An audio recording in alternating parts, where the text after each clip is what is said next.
Good evening. Good evening. Hello, I'm Sharona. You are watching The Extra Point, hosted by me, the host Sharona, and by National Gridiron Network, www.nationalgridironnetwork.com. Be sure to check out the website, all the fantastic articles and the other shows that are being produced by the staff members at NGN. Check out my latest article. I weighed in once again on the NFL and its drug testing policies. Would really like to hear your thoughts on that.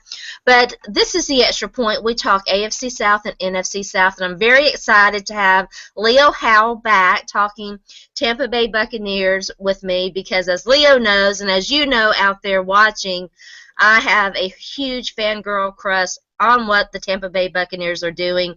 I love Lovie Smith, and so we're going to be talking about whether or not the Buccaneers are the team to watch in the NFC South. Do they have the best offseason? But before we get there, I want to bring Leo in and let him introduce himself to you and tell you guys it's not new to me and him, but it might be new to you. He has a new gig. Yeah, thank you for having me on again, Sharona. Yeah, I'm currently a staff writer at BucsNation.com, the fantastic Bucs community, a part of the SB Nation series of NFL websites. I also write for NumberFire.com. I don't know if I got to mention that last time. It's a pretty cool analytics-focused website. Like just the other day, I put out an article about the damage of an incompletion and like went behind the numbers on that stuff. So it's NumberFire.com. It's another pretty cool site that's got some really kind of, if you're a little nerdier, got some good content there as well. But and then my lower third thing should be working down there. So I'm on Twitter as well at Leo Howell 8. But yeah, thanks for having me on again. Well, I need to check that out. I am familiar with NumberFire, and I'm very much a nerd. So in fact, I'm such a nerd that I am still so amped and excited about talking gaming from this morning. So because I'm a huge gaming nerd. I love it. But we're talking football tonight, and if you're a regular watcher and listener to the shows that I do, I really think that the Tampa Bay Buccaneers have made the right decision. Greg Schiano, he didn't do everything wrong, but he did more wrong than he did right in terms of what he did for the Tampa Bay Buccaneers. They've moved on. They've brought in Lovie Smith. They have a new GM. Had a very good offseason in terms of their free agency. We've already talked about that, but we want to talk about the draft tonight. I told Leo before we got started, I did a 2-hour pre-draft show right before the draft, and I played the Tampa Bay Buccaneers general manager. I picked Mike Evans for them, and how prophetic was that, Leo? That was pretty good. It was sort of the obvious pick, so I won't give you too much credit, but it was still it was the right pick all in all. I think we can agree. Yeah, but the funny thing is, and I like what the other guys did. Scott Krasik, who writes for Bleacher Report and is an Atlanta Falcons guy, does a lot of writing about football. He picked Aaron Donald for the Buccaneers, and the other guys really liked that pick, and I like that pick too. But I'm a big Mike Evans fan. I'm curious, what position do you see him playing for the Buccaneers? What position I know wide receiver, but in terms of the X, the Z, and what have you, where do you see him fitting in, and what will they do with Jackson? Well, one of the things that's going to be interesting is that since it is Jeff Tedford's first time in the NFL, and it's his first time back after a year off of coaching, I'm not sure we know a ton about what he's going to do. One of the things that we can kind of glean from experience is that since he's come to Tampa, Vincent Jackson has been moved around a little more and been used in he has. ways, which has really helped him because he's had his best years in Tampa. It seems like he's matured off the field and on the field, and it's kind of helped him really develop. But he's been a very versatile player. He's used in the slot. He's used outside. So I really feel like Evans is just going to kind of have to shift to wherever Vincent's not. Like his position is going to have to be if Vincent's in the slot, then he can be outside, but but Vincent's always going to be the one. He's always going to be the primary receiver. The X factor, so to Yeah, speak. yeah. So I would anticipate that Evans would slide right into Mike Williams' role in the Yeah. Tampa Bay offense and just do the same things Williams did, but obviously with some more size than what Williams brought. But I I think that Mike Evans is going to shine under Jeff Tedford. I'm really excited about the possibilities there. But we really it looks like Josh McCown is going to be the guy. But some interesting comments from Lovie Smith and company regarding Mike Glennon, that he is their guy of the future and what have you. Do you believe that, Leo? I only believe it so much as on the current roster, he's the guy of the future. Ah, Because unless Josh McCown is poised to have a Rich Gannon type late career, 5 years of really good play, they're going to need somebody. yeah. And Mike Kafka isn't that guy, and Alex Tanney isn't that guy, so it has to be Glennon. Um, did they like Glennon enough to not take Teddy Bridgewater and Johnny Manziel? Yes, that's a fact. We know Yeah. that. Yes. But how much did they like those guys? That's really the big question. Is that I liked both of those guys. Well, I liked Bridgewater. Well, none of them were there in the second, and Yeah, so we really don't know. They didn't like them enough to take them at what, the seventh? I think it was seventh the pick, seventh pick. Yeah, and then they didn't like them enough to trade up like the Vikings did. right, So, exactly. So, um, but not surprising to me. I mean, Mike Glennon, we've talked about him. He did some nice things last year. he he didn't do bad things. I hesitate Okay. to say he did a lot of nice things, just because that's kind of my problem with him is that I don't see the good things that he's going to build on. I see him Okay. not doing the bad things. I just don't see him doing a lot of the good things. So You I kind can't of see him as always you can't always do play action, right? yeah. You can't always and you can't always say just don't get an interception, don't make a mistake, don't do this. And that seems to be his game. He seems to be the perfect backup quarterback that don't make a Okay. mistake, don't screw this up. Um, Even former Bucs GM Mark Dominic, who now works for ESPN, said that in this guy, in Mike Lennon, you're hoping for Brad Johnson. And Okay. that's not lofty goals. That's not high expectations. That's fine. You can Yeah. obviously win a Super Bowl with that. The Bucs did, but I think that's the biggest concern with him, and why I don't totally buy in that he's not a franchise QB. He's the guy of the future for right now, but I don't think he's a franchise QB that you're going to build around. Well, he's not a bum, that's for sure. That's true. I like to talk in terms, and I know some people disagree with this. I absolutely believe that there are floors and ceilings for players. I think Hmm. otherwise you wouldn't have really guys going early or late or what have. I mean, there are guys who are obviously going to be more talented and develop and do more than say a Mike Sam. And I like Mike Sam. I really wish him well, but I think that his ceiling is kind of low in terms of what you expect him to do, Hmm. in the NFL. And I definitely think that there are legitimate questions about how high Mike Lennon's ceiling is, but you absolutely could do worse. Having lived through a 2013 that featured Ryan Fitzpatrick and his turnovers, I can promise you can have worse than a guy who won't turn the ball over. Absolutely. I think that that's the right way to say it. He's got a high floor already, but he's got a low ceiling. You're looking at a guy who, at his worst, is a good backup, and at his best is maybe like a bottom 10 starter, but good enough to start, which is a lot of teams don't have a starter. There are teams Yeah, that don't have a guy who's good enough to start. yeah. The Texans, who you just mentioned with Fitzpatrick as their best guy on the roster right now, they don't have a guy as good as Mike Lennon. So there are Yeah, definitely well, concerns I there. mean, I don't know that there's a huge difference between Case Keenan and Mike Glennon. Maybe a little bit of a difference, but I don't know that the gap is that high. Maybe so, but we're not going to talk. I talked about the Texans last week. I want to talk about the NFC South, and I definitely don't want to talk about the Titans draft.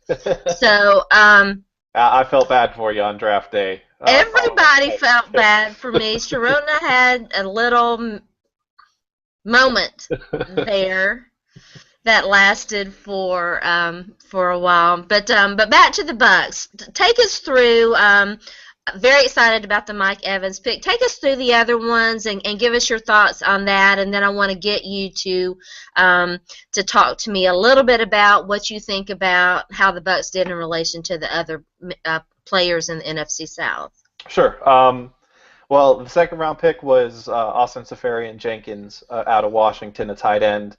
As soon as he was drafted, and we started getting comments from Jason Light and from Lovie Smith, they kind of adopted this Duncaneers nickname for the That's team. funny. Because now you've got Vincent Jackson at 6'5", you got Mike Evans Mhm. at 6'5", you got Austin Seferian-Jenkins at 6'5", all playing at receiver positions. I do have to say, was not shocked at all about that pick. Well, maybe a little bit. I thought Tim Wright did some nice things last year, and I know that they've had some nice things to say about him Mhm. since then. But it, to me, does spell the end of my guy Luke Stalker in Tampa Bay. And I know Luke's had injuries, but I had such high hopes for him. Former Vol, I'm a Vol for life. So Yeah, I actually I did my position preview for Bucs Nation today on the tight end position and had some less than nice things to say about Mr. Stocker, unfortunately. But yeah, it's not a personal thing. It's just there was potential there. He was a fourth round pick, but he seemed like so much more, and it just yeah, didn't pan out because yeah, he's not been on the field. He's not yeah. been consistent when he has been on the field, so it's been frustrating. But yeah, his time, unless there's an injury in the preseason, his time is probably up in Tampa. Yeah, you're definitely not hurting my feelings. I know that that Luke Stalker not only has had injuries, but has not lived up to expectations. Even though he wasn't a high draft pick, but you expect to get I. Yeah, I think that you expect to get a possible starter in the fourth round, and not and Particularly before. at tight end. Yeah, especially at tight end, Yeah. right. And I want to get your thoughts on this. We had a discussion about this on one of my shows. I'm not sure it was on the Extra Point, but in your opinion, from an average draft class, and by average I say 6, 7, at least your expected number of draft picks, how many starters should a team expect to get from that class? I really think that a team, assuming it's a team with an average amount of needs too, because like the Seahawks and 49ers aren't going to be getting a lot of Well, starters out of the true. draft. So just like your average team in the average draft, your first three picks you should be aiming for starters or at least immediate contributors. If you're taking like a slot corner who's going to Right. play 600 snaps, like that counts. Like that counts. But yeah, I don't think that you should be drafting projects or guys who are destined to be backups in the first three rounds if you have an average team with average needs because like this year there were starters available in the third round. Like there are guys that from what I knew about the draft, which I thought Savvy Piscatelli was going to be a good football player, so that what do I know? But yeah, I feel like there's starters there, and particularly in a deep draft, like maybe last year, maybe you don't expect your third round pick to be a starter, but I think in the average draft that three to four starters depending on the positions, because like a guard or a tight end you can maybe get later. Obviously, a kicker or punter you can get later, Right. but I think you can expect that many, and I think it's not necessarily a failure if you don't, but it's definitely you're not setting yourself up to continue to build through the draft that way. No, I completely agree with that. I said 2 or 3 with the caveat that the back end of your draft should mirror the back end of your roster in that you should expect to get guys who can come in, play special teams, and be good backups in the sense that if somebody goes down, you can plug them in. They won't be the guy that they replace, but they'll be a serviceable replacement. And and sometimes you get lucky. Like for example, the Titans have done pretty well from the fourth round through the seventh round in terms of mining defensive backs. Jason McCourty, as I recall, was a sixth or seventh round draft pick. Before him, Cortland Finnegan was a seventh round draft pick, and one of their current starters right now, Cody Sensabaugh, was a fourth round draft pick. So yeah, I completely agree with you, and I agree. Luke Stalker, poor guy. His time in Tampa Bay is nearing a conclusion. Yeah, So, and you mentioned Tim Wright, and I did want to mention about him real quick. I think that even though they've added two tight ends, I still think he has a big role to play because I think he's going to be, anytime that there's two tight ends, he's going to be the second one that's not on the line of scrimmage because he can create those mismatches there. Yeah, So he I really still think he has a can. big role to play because I think Brandon Myers and Austin Safarian-Jenkins will both spend a lot of time on the line of scrimmage. Blocking. Yeah. Uh, yeah. The one thing that Greg Schiano did that was spot on, dead on the money, that coaching staff moved Tim Wright from wide receiver to tight end, and it was good for the Bucs, and it was good for him. Absolutely, yeah. I in my tight end piece that I mentioned, I admitted that I was pretty upset that he got kept because the Bucs had a tight end named Danny Noble who I thought outperformed him in training camp and in preseason. And I saw no reason why they kept Wright and not Noble, but then they proved me wrong all season. So yeah, there are very few lingering effects that are positive from Greg Schiano's era, but that's definitely one of them. He Yep. definitely had. It's kind of cheating because he's a Rutgers guy, and so there's the connection there. But he Right. obviously had the eye for talent with Tim Wright. Yeah, definitely did. All right, well, take us on through. I didn't mean to interrupt you, but I had to say that. That's all right. That's good. I needed to mentally prepare myself for this next one because it's the disappointment of the draft. Because with the third round, the Bucs had only taken one receiver so far. They hadn't taken an offensive lineman yet, and those were the two big needs coming into the draft. And I remember seeing the tweet of somebody spoiling the pick, and I had no idea how to comprehend what they did. They took Charles Sims, a running back from West Virginia, formerly of Houston, and I thought I, that was an odd pick too. yeah, it just doesn't. I get where they're coming from with it, but I have numerous concerns about it, both from a scouting perspective and just from a Buccaneers perspective. Right. First of all, he's 24, which I don't usually like taking rookies that are that old because they're already in their prime. So Right. unless they're like Especially a absolutely, running back who has a very short shelf life yeah, anyway. absolutely. Like you have to expect a guy who's 24 to come in and play right away, because otherwise you're going to run out of time on his athletic clock, particularly at running back, like you said. So that was a concern, but the logic behind it, and I can get behind this enough to be not furiously mad about the pick, is that the Bucs really didn't have a receiving back. Doug Martin proved last year in his limited time that he actually is not as consistent as we thought as a receiver. He started to struggle a lot just catching the football, which is a concern. Charles Sims was the best receiving back in the draft. He has I thought Bobby Rainey did pretty well receiving him. Am I no, he did misremembering that? no, he did some of it, but they specifically continued to bring in Brian Leonard for those situations. Okay. So he wasn't a full three down guy. They still did bring in Rainey or in Leonard to sub out Rainey in third down situations. So Okay. there was at least enough concern there, and I feel like Rainey took advantage of some good situations. I don't feel like he's on the same level of talent as Sims. I feel like Sims is a better athlete. Sims definitely has better hands, and he's actually just a very good route runner. There are a lot of people who say he might line up in the slot at times just because he's Okay. that good of a route runner that he could legitimately play wide receiver. Is Uh, the other guy still there? I'm having a Sharona moment. Was Mike James? Mike Was it James. that? Yes. Is he still going to be in the mix? Yeah, absolutely, absolutely. As far as the depth chart goes at running back, it's a little weird right now because Sims isn't really on the traditional depth chart because he's kind of a receiving back. I think James is probably second right now to Doug Martin on the actual if Okay. we need somebody to run the football, who's going to do it? I think he's second right now, just because he's got the build and the size and the vision to get 5 yards when you need four. Like he's that kind of consistent guy. So I He think that looked there's high really hopes good for him. before he got injured last year. I mean, Absolutely. the injury at running back, I just felt for you guys. Woof. It was Woof. crazy. It was crazy. They were down to like their fifth and sixth choices by the end of the Right. season. Yeah. But you know what? They all really, I thought, they outperformed expectations. Hmm. And especially Bobby Rainey. I remember writing about him in terms of fantasy, and I was like, hold off, hold your horses. But he thought he finished off pretty well. Yeah, definitely. He was a big surprise and had to be. They didn't have any other choices at that point. I mean, they picked up Michael Hill, who they promptly didn't bring back, and Leonard's not an every down guy. He's not an exciting athlete.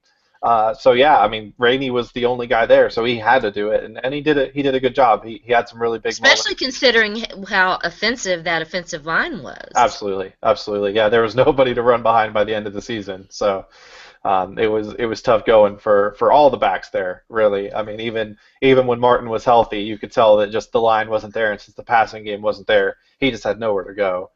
So hopefully, that's one of the things that'll change with Tedford is that maybe a little more consistency in the passing game will make all those guys better, and that's where Yeah. Sims comes in. Is that it adds an extra wrinkle when you got a guy in the backfield who can catch the ball reliably. You keep a defense on their heels a little bit, and that's what I like about the Sims edition. I don't love it, but if he can be a Danny Woodhead, a Darren Sproles, that kind of Yeah. guy who's just a true game changer as a receiver, and on 1st and 10, you can bring him in, and teams have to respect him as a runner and a catcher, then I think that will work itself out. I still would have rather seen some other positions there because I Well, I was getting ready to ask you who was there that you would have preferred them to pick. I don't remember specifics. I remember that there were a couple guards that I liked. I believe Gabe Jackson was there, and I really liked Gabe Jackson. I think the concern is that they're looking for more athletic guys on the line, and Gabe Jackson's not that. He's a big mauler. He's a give me somebody in front of me and I'll run him over. Whereas I Tedford's kind maybe of looking like that for. kind of guy. I like a road grader, but Yeah, I do too. I do too. That's my preferred style of running. I want a man on a man blocking and just yeah, find a way to open up a those hole. guys are fun. They're Yeah, nasty and fun. yeah. But I don't think that's what Jeff Tedford's going for. So I can understand passing He's on in him. charge. Yeah, and really at that point I would have taken a wide receiver too. I would have taken any of the wide receivers who were left. There were a few that I liked that were there. Like I said, again, I don't remember the exact because I spent the next 20 minutes after the pick absolutely shredding the pick to pieces. So I feel your pain. so I don't remember what happened after that. I think Paul Richardson of Colorado got taken after that. Mm. I really liked him. I think that if he was six I foot liked one him too. if he was 6'1" and 220 pounds, he would have been Sammy Watkins, and he would have been taken in the first round. He's just too small to be an every down guy, and that was his big concern. But obviously, this isn't a Seahawks podcast either. But no, yeah, I think that there were guys there that I would have rather had, but moving on, knowing that the past is the past, I'm okay with the Sims pick. Lovey's compared him to Matt Forte, and if he gets that out of him, then I'm more than fine with it. It's a win. Yeah, Yeah. absolutely. But continuing on, there was no fourth round pick. That pick was Darrelle Revis. So had to sit through the fourth round with nothing to do. Fifth round, they actually finally addressed offensive line. They took Kadeem Edwards, a guard from Tennessee State, and Kevin Pamphile, a tackle from Purdue. And both of these guys are projects. TSU. TSU. Yeah, and that's the thing that's crazy to me is as a fan and an alumnus of an FCS school, anytime I see a kid from an FCS school getting drafted, it's just a cool moment. It's a cool thing Yeah. to see. TSU puts out some good linemen on both sides. Yeah, there's some talent that's come out of there. Isn't that where Dominique Rogers-Cromartie went as well?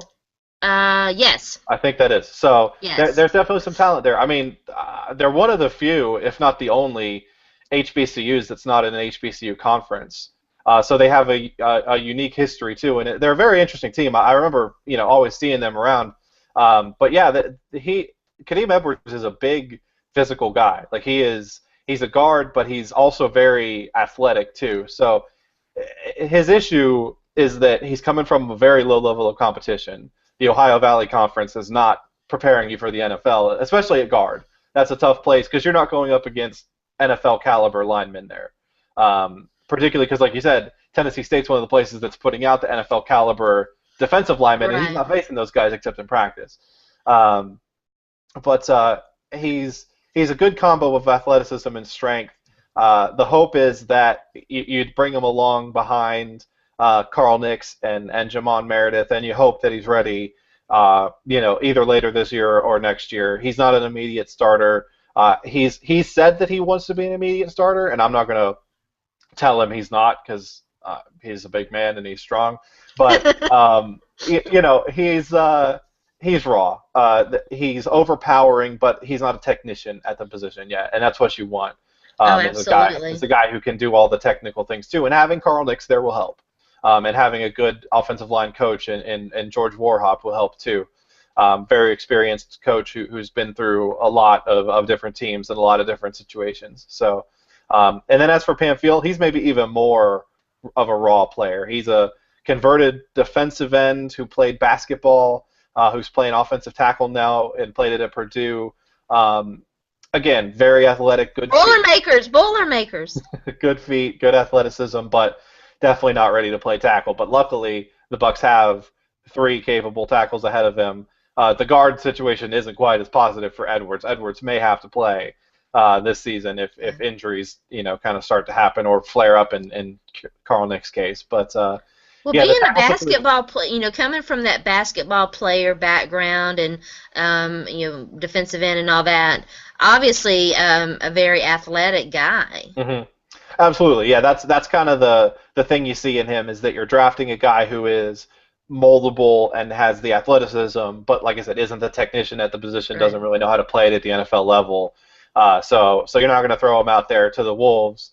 That's why he's a fifth round pick. But they moved up to get him, so they saw something in him that they didn't want him to not be there. They gave up a future fifth round pick. So I didn't like the value of the pick, but there's obviously something there that they see, and that's cool with me because you're not going to get a lot of great value out of taking quarterbacks in the fifth round, but linemen and some other positions you can Absolutely. find guys who just need to develop and Hmm. that you can do that slowly, as opposed to other positions where they kind of have to get thrown in a little quicker. So I completely agree with that.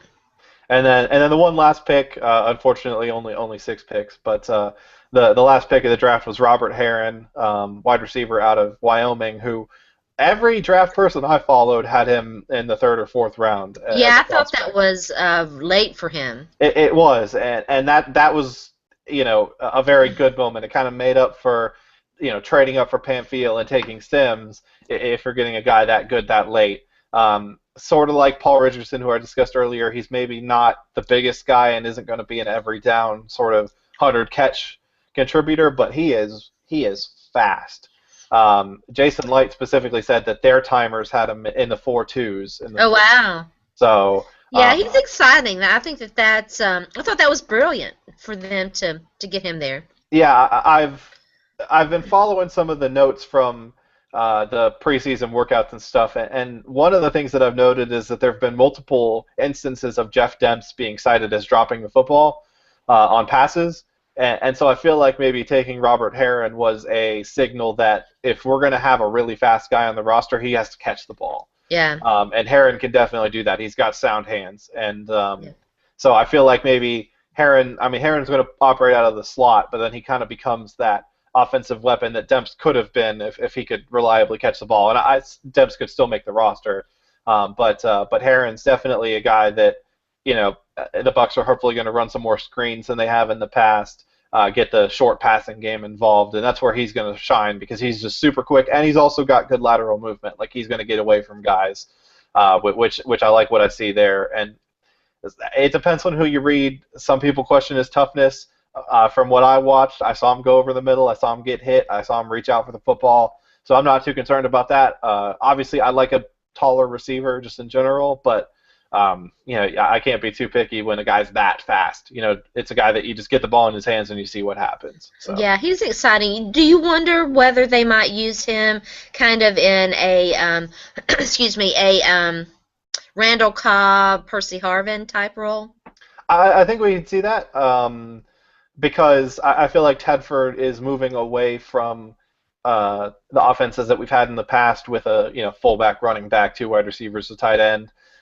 So I think that we'll see some guys who kind of have multiple roles, and I feel like he's one. I'm not sure if he's ever going to really come out of the backfield like a Harvin and a Cobb occasionally do. But I mean we could definitely see him. I think that would be exciting to see. Yeah, absolutely. And I mean the Broncos set that precedent with Wes Welker that Right. if you get a guy who's shifty enough and knows how to run routes coming out of the backfield, that just presents all sorts of problems for the defense. So It it really would be does. interesting to see. But I mean, even if he's just a slot receiver, he's going to bring some wrinkles that if you're not covering him close enough, all you have to do is just take the snap and throw the ball directly to him, and it becomes a dangerous play as opposed to when it was maybe Kevin Ogletree last year in the slot, and you didn't have that risk. There was no concern that this guy's going to break a 1-yard throw into a 90-yard touchdown. So I feel like he's going to have some offensive weapon to his game, but it may just all be from the slot as a receiver. It's completely premature. I am the first to say you cannot grade a draft right away. You have to give it time, 2 or 3 years, to see how guys develop. But I like to do it just so I can come back later and say, gosh, Sharona, what were you thinking, or what have you. So if you were asked to grade the Buccaneers draft this year, what kind of grade would you give them?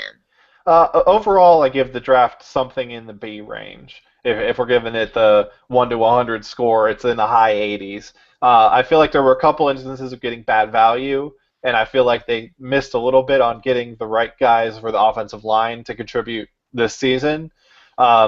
But they still have money to spend. They still have time to, maybe sign a released veteran there. So that's not a huge issue, particularly if they think Carl Nix is okay. But they overhauled the offense, and that's what needed to happen. They didn't spend any picks on defense out of 6 picks, and they established a new identity on offense too by getting Evans, by getting Safarian Jenkins, and even by getting Sims, getting a 6-foot tall running back who can catch the football. You're getting guys who are big and athletic for their positions, who are all very sound catchers of the football. Evans has a very low drop rate. Safarian Jenkins has a very low drop rate in terms of catching the ball, and Sims is a very reliable receiver as well. So what you're establishing is we want big, tall receivers that are easy targets for our quarterback who can move the chains on a reliable basis, and then we're going to catch the ball. And I feel like everything they did fell into that bucket. They weren't taking a risk on someone who had bad hands. They weren't taking somebody who was maybe too small. Herron's different because he's specifically a slot receiver. It was a defined thing that they're looking to do now, and the offense has a real identity that they can now take advantage of with the mismatches that they'll have by having these big receivers. So they obviously had a plan, and I can't say that I was entirely surprised they didn't go defense. They really loaded up on the defense in free agency with the Michael Johnson signing and the Alteron Werner signing, and I know that there was at least one more, but I can't. Well, they've added Mike Jenkins at corner. They've added Major Wright at safety, who will back up mainly, and Dane Fletcher at linebacker, who will compete for a spot there too. So even like some depth guys, and Clinton McDonald at defensive tackle. So even some depth guys, some guys who won't necessarily. And they already had some good players on defense. So the defense underachieved last year. Yeah, absolutely. Well, I would sit there and scratch my head over how some of their players were being used, and that is not going to be a problem this year. I fully expect that defense. Not on defense, at least, no. Yeah, right. I fully expect that defense is going to be lights out. It's going to be exciting to watch, I think. Which brings me to another topic that I want to discuss, and that we discussed a little bit on the pre-draft show. The NFC South bloggers for ESPN, the guys who write on the NFC South, did kind of a little roundtable thing where they talked about the division and talked about who had kind of won the offseason, if you can win anything in the offseason, right? But and pretty much unanimously, everyone felt like the Tampa Bay Buccaneers won, in terms of the division, won the offseason by the addition of Lovie Smith, by the new GM, the new, just the new coaching staff in general, some of their off-season moves, like Johnson and Werner, like we've already talked about. Do you tend to agree with that? I mean, it depends on how you define it. If it's overall how much talent did you add in the off-season, I think that they're the winners in that regard, and a team to watch in that regard. I just don't think that they've got themselves to having the best team as a result. So I think that that's the concern, is that the team was really actually lacking in talent, and they've removed a lot of guys who were considered starters as well. They got rid of Donald Penn, they got rid of Davin Joseph, they got rid of Mike Williams. Well, the And Mike Williams thing you could see coming from a mile away. absolutely, absolutely. But I mean, at the end of the day, you're kind of taking away talent to add talent at some positions. Getting rid of Darrelle Revis to bring in Werner. Werner's very good. He's not Darrelle Revis. So you've No, got. but he's going to be, he's a guy who can play that zone, that cover, Mhm. zone defense, Yeah, and he's $10 million less. I mean, I see why they was did it. So right. he's a versatile guy. He's good at And you can use that everything. So money like they are going to. yeah, like they did. I mean, that's Michael Johnson. The question you have to ask yourself is, would you rather have Michael Johnson and Alteron Werner or Darrelle Revis? And for them, the answer was Johnson and Werner, and I can't blame them. I would have rather had Revis, but I'm a nerd, and the stats about Revis are just so ridiculous that I think They are. They're glorious. he's just so good. But that's not the direction they wanted to go, and it's sort of like the Sims pick. I kind of have to judge the team as it is, not how I wish it would have been. So, um, but yeah, no, I think that no team did as good of a job of adding guys that they needed to add this offseason in the whole NFL, really. I feel like they did such a good job of overhauling a roster that needed it because there were some good teams that added good players. I mean, the Broncos added some good players, and the Patriots added some good players, but I feel like no bad team added good players the way that the Bucs did. And so I think that that's the biggest win for them is that among the teams that struggled last year, I don't think anybody addressed their needs and addressed their need for overall just talent on the roster like the Bucs did. I like the way you put that, and I would tend to agree with that. The Revis thing and the Mike Williams thing, people used to make fun of and talk about Shiano men and all of that, and I'm not making fun here. To me, neither one of those guys were a Lovie Smith type player, so I think that, and while Darrelle Revis is a fantastic player, there's always lurking out there the money thing, the contract thing, the money thing, Mhm. and all of that. So it did not really surprise me that to see either one of those moves happen. So just my 2 cents. Sure. No, absolutely. I think like we've been saying that there's really an identity that's being established, and I think that that's going to come at the cost of some guys who have some talent but don't necessarily fit either on or off the field what Lovie Smith's looking to do. I feel like a guy like Deshaun Goldson will be a victim of that once his contract allows him to move on. Um, there may be some other, like even maybe Mark Barron. I don't know if he's going to fit what they want at safety either. I personally like Mark Barron. I think there's a lot of good football ahead of him, and I think Lovie Smith will know how to use him. But there are guys like that you just have to question. Like, is this the guy that is going to play in Lovie Smith's system? Is going to play in Jason Light's, sort of philosophy on how to build a team? Because I think it's a philosophical decision that led to Revis's departure. Not even like discarding his personality, discarding everything about that. It's just, are we going to pay this much for any player, Right. much less a cornerback? And I think that answer was no, and I think that's how they will justify it to themselves, if not to the public. Yeah, oh, absolutely. Now, let's just division-wise, between the Saints and the Panthers, the Falcons, and the Bucs. Just those 4 teams, who do you feel like had the best draft? Uh, it's really tough. I, I know the Bucs so well that I know that they did such a good job that it's tough to, not say that You the can pick the Bucs. We won't judge. I will say this: I don't like what the Panthers did, taking Yeah. Kelvin Benjamin. I don't think that he's. I don't think that he's going to be the guy they think that they drafted him to be. And I think that His Cody hands Keely are very much a concern, aren't they? yes, very big concern. Like to the point where he's got such a high drop rate in college that I just don't see it getting better. Like I see like a Greg Little like hands in the NFL from that guy. He's a freak of an athlete, and there's no denying Very that. much. But the hands are definitely a big question mark. And when you're a big guy who's supposed to be a possession receiver, that's a concern. And I don't like Coney Ely that much either. They got him late, which is nice, Yeah. but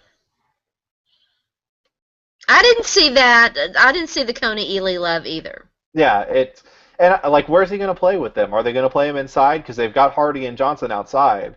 So unless they're planning for him to take one of their spots, and I don't think he's ever going to be as good as either of them. Like if one of them leaves, I mean, obviously Hardy's Well, contracted, and Johnson's got a big contract as well. But and Greg Hardy could see, possibly a suspension from this, whatever, that's true. actually That's true. transpires with this. Yeah. But I mean, I've heard talk that Ely's going to move inside, and then again, they don't have a spot in there. They've got Short and Latula lie, and those are like they've got four very They're good linemen. fantastic. I know, right? So that pick. I don't think he's very good. I don't think he's a fit there. So I think of the teams that they lost the draft in a big way. I like what the Falcons did. I like Jake Matthews a lot as just you're not going to miss with this pick. You know what you're getting in Jake Matthews. He's a Matthews. He's good. Just take him, plug him in, and just forget about him. He's never going to be incredible, but at offensive line, you'll take good over. You're going to get a good 12 years of absolutely impeccable. He won't. He's not. You're not going to sell a bunch of jerseys. I mean, maybe you will. Yeah. But his father. There's definitely a football lineage there. Yeah, absolutely. And I like Rashid Hageman too. I think that assuming that they're keeping with the 3-4, putting him at a 5 technique. And letting him kind of disrupt some things, maybe playing him at tackle, just moving him around. I feel like he was a versatile player, and they're going to give him a chance to be versatile there. And then as far as the Saints, Brandon Cooks scares the crap out of me.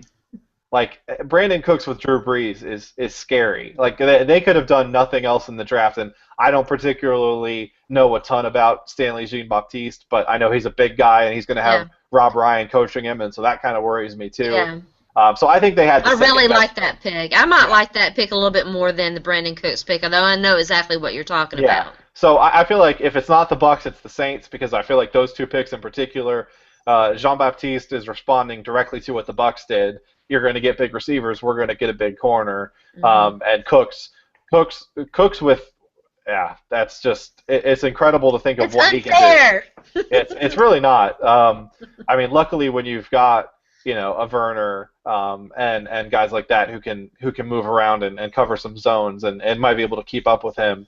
But I'm worried about our safeties. If our safeties get matched up with Brandon Cooks, that's going to be ugly because he's going to zip and zoom his way all over the place. So I would probably rank it in the reverse order of the way I mentioned them. I'd say the Bucs had the best, the Saints were the second, the Falcons were the third, and the Panthers had the worst of the four. Yeah, I really can't disagree with that. Now, in terms of the entire NFC, and I'll go ahead and tell you, my winners in the NFC were the Bears, the Packers, the Vikings, the Bucs, and the Rams. And my losers were the Lions, the Cardinals, and the Panthers. And when I was talking about this, I noted exactly what you noted about Kelvin Benjamin. I mean, I like him, but you have to be a little bit worried about the drops, or maybe even a lot worried. I was having this conversation, I forget who it was, and I'm not even sure whether it was on Twitter or on a show, but we were talking about Kelvin Benjamin, and we were talking about fantastic athlete, and the comment to me was, I love him, he's great, I think he's going to be really good, but except for those hands. And I'm like, dude, that is everything a wide receiver is. That's his job. Yeah, exactly. So, if you had to pick some of the winners and losers in the NFC, what would you pick? I mean, I definitely think the Panthers were just overall losers. They had one of the worst drafts in the NFC. In terms of the best, I really like what the Rams did. I feel like Aaron Donald could have maybe gone to a spot where he'd have more of a full-time role. I feel like he's still going to kind of rotate.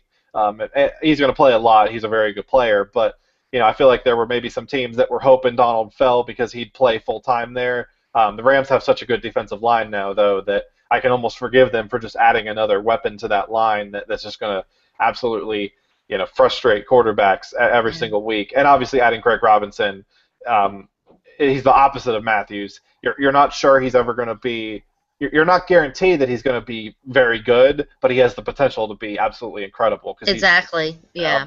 freak of an athlete. He's very much a freak of an athlete. It does not surprise me that in a way, it did surprise me that Jeff Fisher picked an offensive lineman because, as I recall with the Titans, he never picked an offensive lineman in the first round, ever. Mm-hmm. And that was a pretty long history, like 14 years or something Mm-hmm. like that. So I was surprised. I wasn't surprised because I think Greg Robinson is definitely worthy of the pick, but I would note that was just a little odd. But Jeff Fisher did some things last year that he never did as the Tennessee Titans coach. Picking Tavon Austin, and going that route in the first round. I was like, who is this guy, and what did you do with Jeff Fisher? So, but now the Aaron Donald thing did not surprise me at all. Jeff Fisher's definitely a defensive-minded coach, and all of that. So, a team really to watch, but they're in such a tough division. It's hard for me. Yeah. I think that their fortunes are going to rise and fall with Sam Bradford.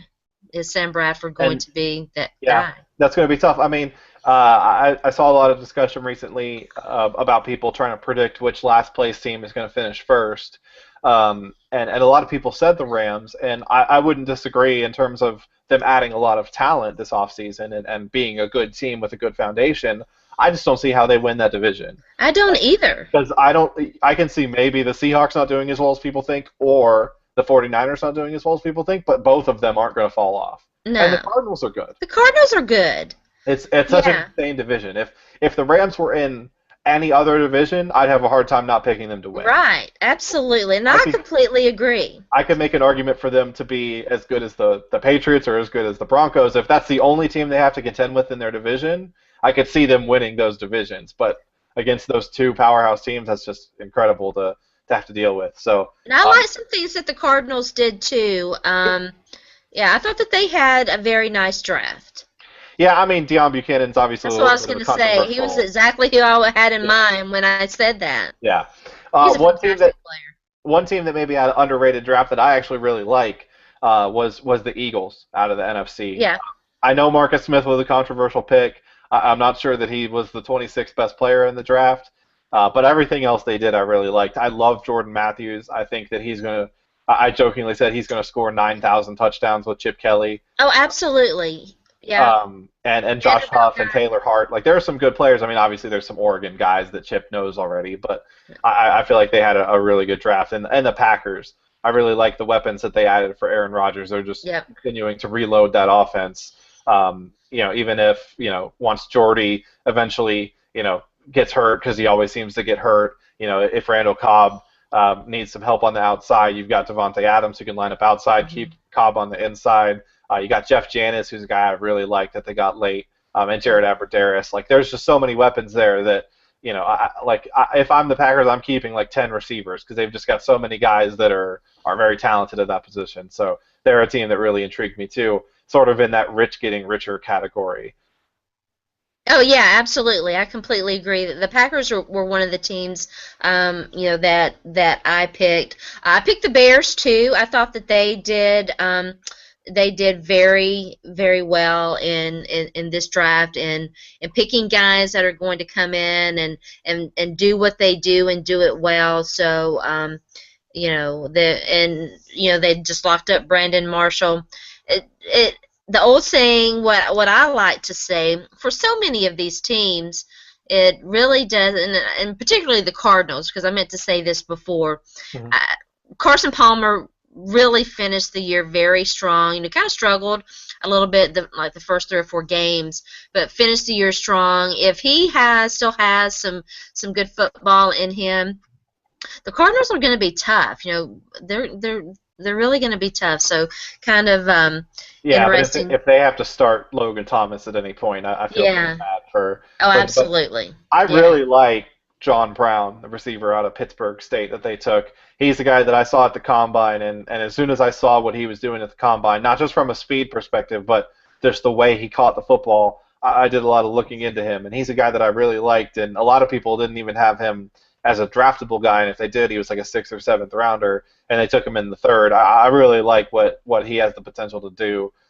So that's a guy that I'm rooting for, is kind of a guy that I picked up through the draft process that I really liked. So for the Cardinals' perspective, I definitely like that pick in particular, giving them even more weapons. You've already got an Andre Ellington there, and you got a really good receiver in Floyd, and then you add Free Brown. Andre. Oh my goodness. Can we please free Andre Ellington? My goodness. Yeah, that'll be interesting. Like, I've got, on a fantasy side note, I've got a lot of Andre Ellington so far in the mock drafts and the real drafts that I've been doing. He's a guy that I like. So I really do too. And I think adding John Brown just makes that offense better. But sort of like with the Rams and Bradford, it comes down to, like you said, does Palmer have it left? Can he keep it up? Can he stay efficient? Which is really his problem. He's capable, but he's not always consistent and efficient. Yeah, absolutely. Did you like what the Vikings did? I thought I liked the Anthony Barr pick in Mike Zimmer's defense. I thought it might be a little bit high for him. I wasn't as high on him as some, but I do think that in terms of the best spot for him, probably was the best spot for him. And then obviously they move to the Seahawks pick and take Teddy Bridgewater. I liked it. I picked him as a winner. Yeah, I love Teddy Bridgewater. So the team that took Teddy Bridgewater was automatically going to be a winner for me. Like you said, I'm with you on Barr on all points there. Maybe a little too early, but I don't hate it. I like what they did in getting Scott Crichton as well. Yeah. Kind of rebuilding and retooling after losing, Jared Allen and just kind of, planning for the future there. You've got Everson Griffin, you've got Scott Crichton, you've got Barr, so you've got 3 guys there to kind of be the core of your pass rush with Zimmer, who knows how to get the most out of those guys. So yeah, I definitely like what they did from that regard, and getting Teddy. I think he was the best quarterback in the draft, and at the end of the first round is great. I know that this is a side note, so I'll be really quick on it, but I am going to laugh back at the people who laughed at the Jaguars for taking Blake Bortles. Oh yeah? I think that was a great pick. I think that he is going to be very good, and I am already ready to serve Crow when he turns out to be a good quarterback. So I will tell you what I said. I'm not laughing. I thought I was shocked.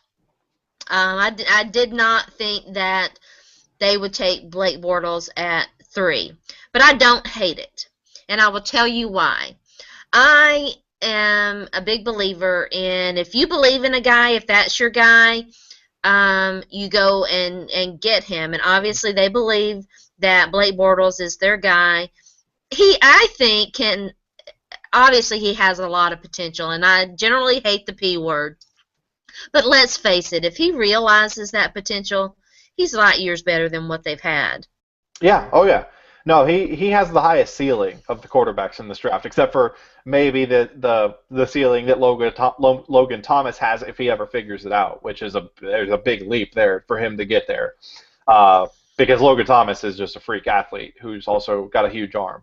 Yeah. Bortles definitely has a lot of ceiling. He's got some flaws. He's got some things he needs to iron out. He's got some technique things that they have absolutely got to fix. But I see a guy that has the pocket instincts and just that feel for the quarterback position that's somewhere in between Big Ben and Andrew Luck, and I feel like that's where he can be at his peak. That he's a top 10 guy that's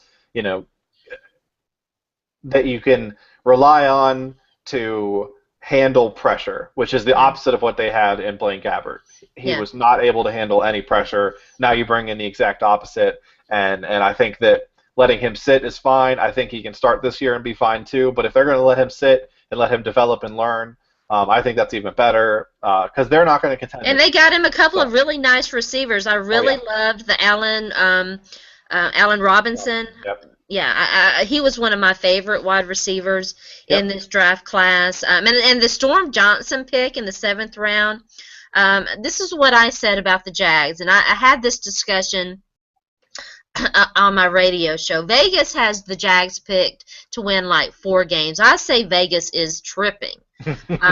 First of all, the Jags have been very efficient in what they've been doing. Gus Bradley comes from that Seattle tradition. He knows how to build a team, and they've been building that team.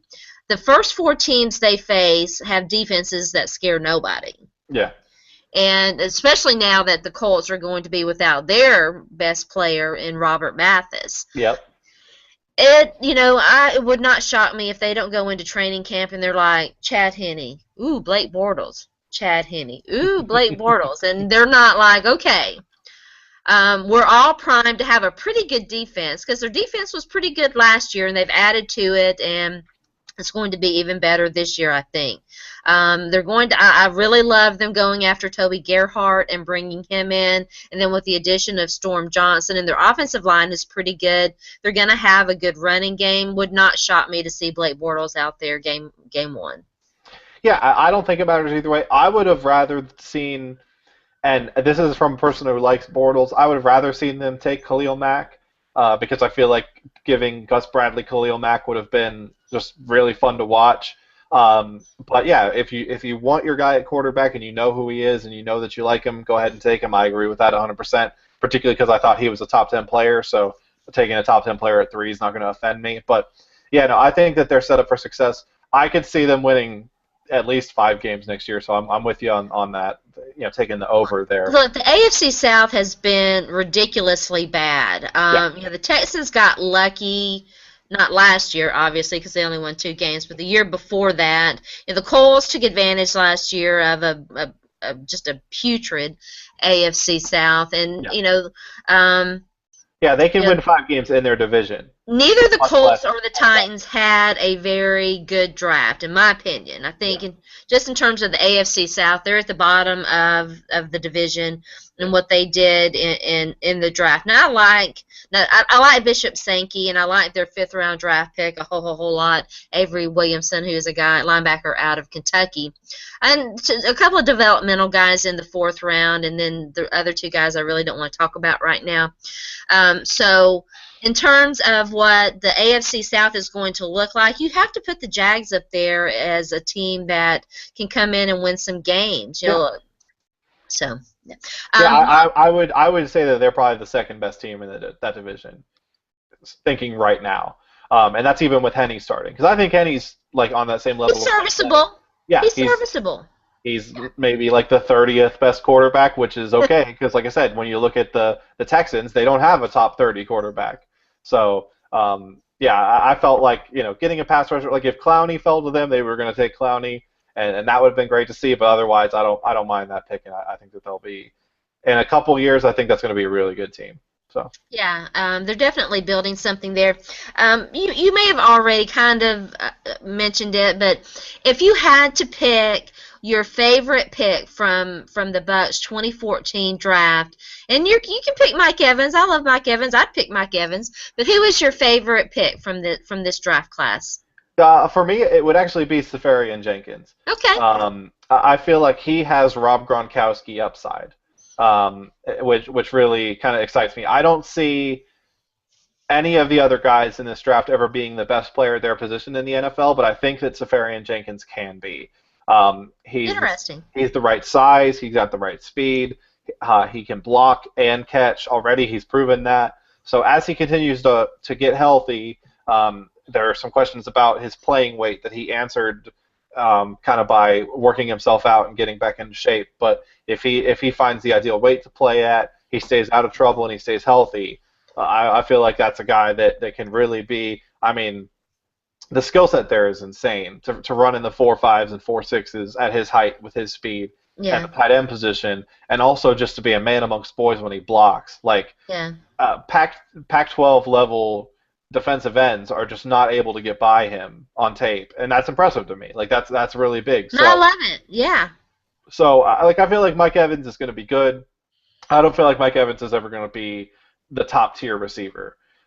So I feel like he was the safe pick, but he was the right pick, but he maybe wasn't the most exciting pick. So that's why I would say that Safarian Jenkins is probably my favorite pick, and the one with the most potential, really.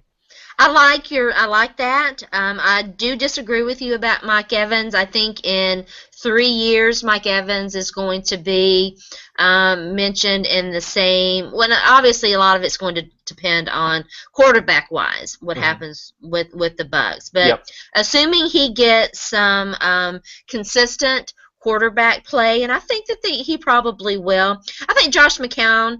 You saw what Josh McCown could do with two really good wide receivers in Chicago, and he's got two really good wide receivers with the Bucs. The offensive line, I think, still remains a little bit of a question mark in my mind, but um, I think Mike Evans has the potential to be great, to be mentioned in the same as a guy who can come in and be like a Megatron and some of your really great wide receivers. But we'll see. I mean, obviously we're not there yet, but I think he is definitely a guy that has potential. If you had to pick now, and they could definitely make some more additions and what have you. But if you had to pick a surprise player, or maybe not so much of a surprise, but a guy that is going to step up, he's going to show out and kind of be the guy that takes that next step, that takes it to the next level next year, who would you pick? You mean not a rookie necessarily, but on the whole roster? On the whole roster. I've got two. One guy on defense and one guy on offense. On defense, I really think that this could be the year that Taquan Bowers figures it out. Okay. I feel like if he's healthy, he's going to have a lot of competition and a hard time seeing the field. But he's just a guy that's just got too much talent for. Everybody keeps saying that, though, Leo. I mean. Oh yeah. I hope you're right. I like Taquan Bowers too. Yeah. I hope that you're right. Because he's going to have Michael Johnson on the other side. If he doesn't this year, I think that he's in trouble. Oh yeah. His opportunities are going to run really thin if he can't do anything this year. But I feel like the coaching change is really going to help him. I don't feel like Adrian Claiborne is a more talented player than Taquan Bowers. I feel like he's just a more consistent player. And so if Bowers can be coached how to be more consistent, because last year when he played, Bowers was very good. He was in Shiano's doghouse though, so he didn't see the field very much. So he's a guy on defense that's kind of a under the radar pick. I mean, there are a couple guys that are a little more obvious, but I want to go a little under the radar there, and a guy that's more controversial. And on offense, I really feel like we're going to see an emergence from one of the two wide receivers that was not drafted or signed this offseason, and that's Chris Owusu and Eric Page. They were both training camp guys last year that I really liked in training camp, but neither really got a chance to do anything on the field. Owusu was hurt, and Page just never got to play offense for whatever reason, even though there were a ton of injuries. I think they're both really talented guys. Owusu is blazing fast. His concern is that he's a concussion away from not playing again. He's had a little too many injuries in terms of head injuries and neck injuries. But him or Page, I think that they're going to step up as the fourth guy in the rotation behind Jackson, Evans, and Herron to kind of give the Bucs a little bit of depth at receiver that maybe we haven't seen before. Because I think they're both too talented. And I think that Tedford's going to actually run an offense that can use them. That was the problem with the old offense, is that it was kind of only designed for Vincent Jackson and Mike Williams. It was designed for that kind of wide receiver, and the Bucs didn't have anybody else like that. Those were the only two guys who were like that. So I feel like the new offense will give those guys a chance to shine, and I think at least one of them is going to really surprise and have a pretty good year. I like it. I like those picks. The hour always goes by so fast. Leo, come back in and tell everybody where they can find you and who you write for. Sure. You can find me on Twitter at Leo Howell 8 down there, and you can read my stuff at Bucs Nation. Myself working for Sander there, and we just. I don't mean to brag. We do some great stuff. I really like the Bucs content now. It's really a great community. I would have to agree. It's really a great community. Yeah, and our readers are great too. There are a lot of great fan posts and some pretty funny, funny characters there as well. But and I also write for numberfire.com, which is a pretty good site for analytics-driven football content and other sports. Actually doing some baseball stuff right now. And actually some World Cup stuff, which I'm excited about as well. But interesting. Well, yeah, cool. so check that out, and I thank you for having me on again. It was fun. Well, thanks for joining me. I'm always happy to talk Bucks with you, and I definitely hope that you'll come back as we get into training camps and start to see how the rosters are looking to firm up and all of that. And obviously, there's always some things that go on that you just never expect. So. Definitely enjoyed having you, and you're a great follow on Twitter. I really encourage everybody to follow you. I'm Sharona. You can follow me on Twitter at Sports by Sharona. This is the Extra Point. We come to you every Friday night, 6 p.m. Central Standard Time from the National Gridiron Network, www.nationalgridironnetwork.com. Check it out, the great website, all the articles, all the other shows that are being put out. You can keep up with me on also at my personal website, sportsbysharona.com, and catch me Monday through Friday on Yahoo Sports Radio, 10 o'clock a.m. Central Standard Time, talking all kinds of sports, football, NBA, hockey, which I love, and gaming. We talked some gaming today on Game Over with Vashti and Sharona. Have a wonderful Friday night, and we'll catch you later.